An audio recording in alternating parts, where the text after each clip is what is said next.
All right, so we're going to go ahead and take a look at the March on the Machines set booster and draft booster. Let's see if I can use my handy axe to open the pack. And basically, set booster is going to have slightly more collectible cards. Draft booster is designed for the draft style game. All right, so I have my miniature axe. I can tell the cards are right about here, so I'm going to go ahead and cut well above those and leave that nearby. So this is the March of the Machines draft pack that's designed to be played in a draft game. This should have 15 cards in it, and not expecting a ton of value, but we'll see what we end up with. So we're going to start out with a treasure. I use a lot of treasures, so I do enjoy getting treasure tokens anytime I can. This is an ultra basic land, no special anything there on that plains. All right, so I feel like this guy is worth looking into what his price might be. Ravar Master Smith. It's cool art on it. He's a dwarf. Whenever a creature you control is enchanted or equipped attacks, that creature gains double strike until end of turn. So yeah, he's really good with artifacts where you have like a whole bunch of equipment that makes that work. Invasion of Tovada. I think the invasions are a lot more interesting to me than what most Magic players seem to find. You get to play them on an opponent's battlefield, and that opponent gets to choose if they're going to defend as you attack the battle or not. And if you defeat it, then the back comes in. So if I were to defeat this battle, creature tokens you control get +1/+0 and have lifelink. At the beginning of your end step, create a 1/1 white and black spirit creature token with flying.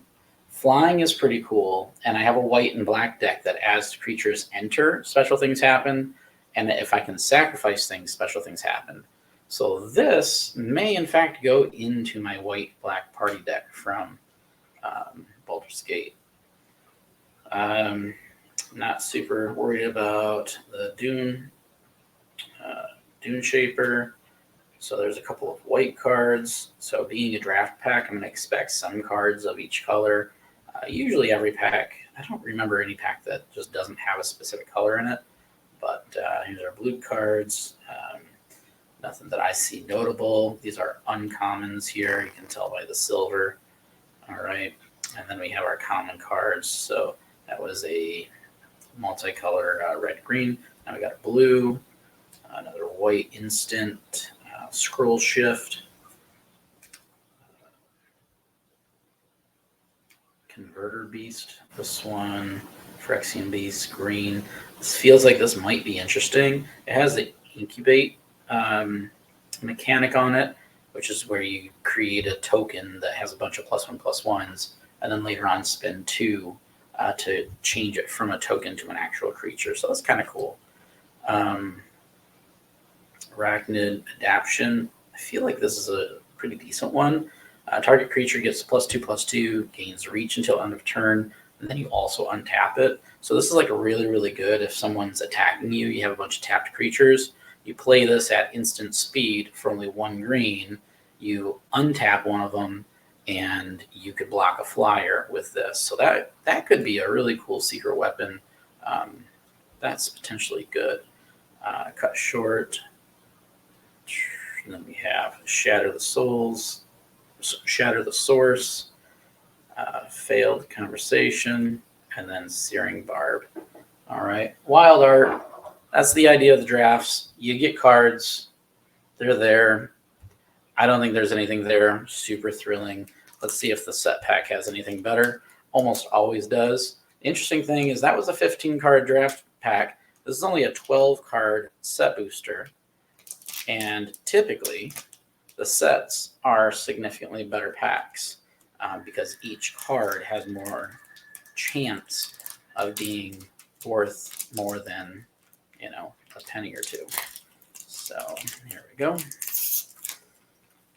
So one of my favorite things that's not always in the set packs is I can tell here at the very back, I have an art card.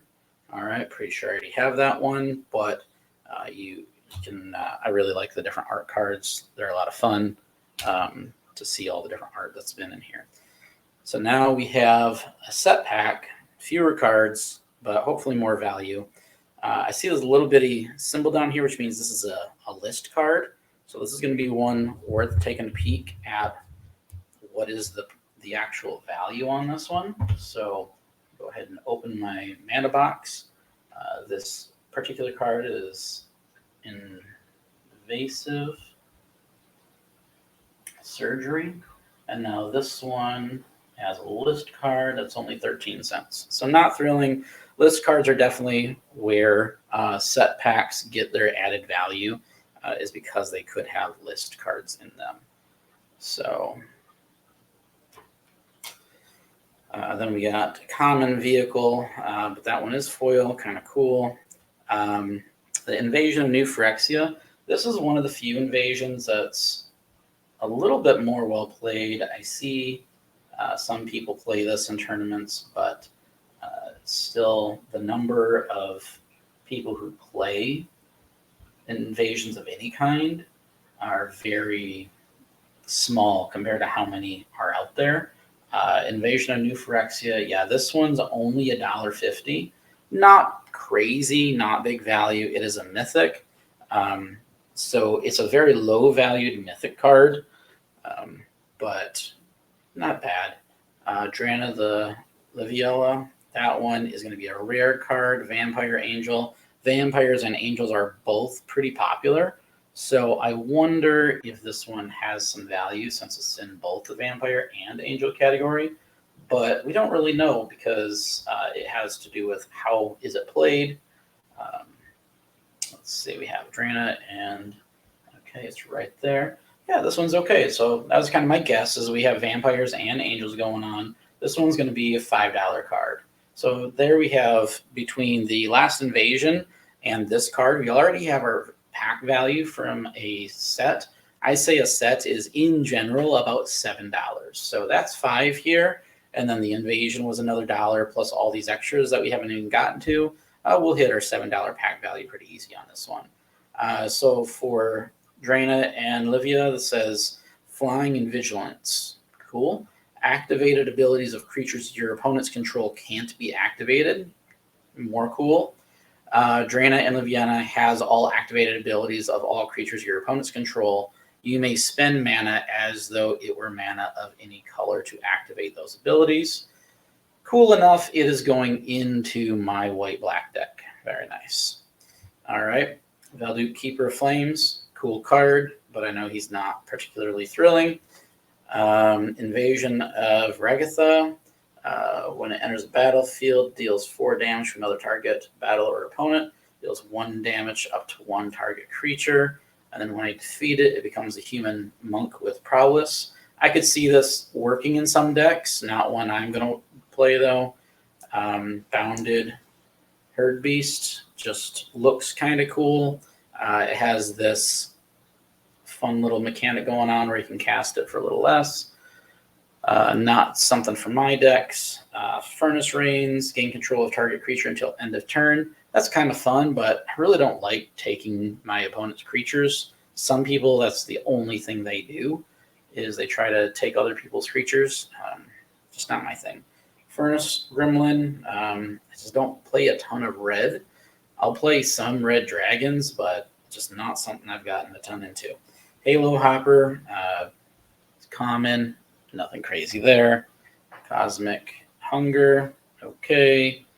Corrupted Conviction, instant, draw 2 cards. It could be kind of cool. I like card draw, especially black doesn't have a lot of card draw, but you have to sacrifice a creature. But like I said, we just found that other card that, I just opened another pack a minute ago where it would create creatures at every pre-combat phase. So that would go nicely with that. So I'm going to put that off to the side to look at going into that deck, and then a basic land. So that's just a couple of quick packs of March of Machines. Hopefully that gives you an idea. If you want to see any of these other packs opened, keep up with my next video.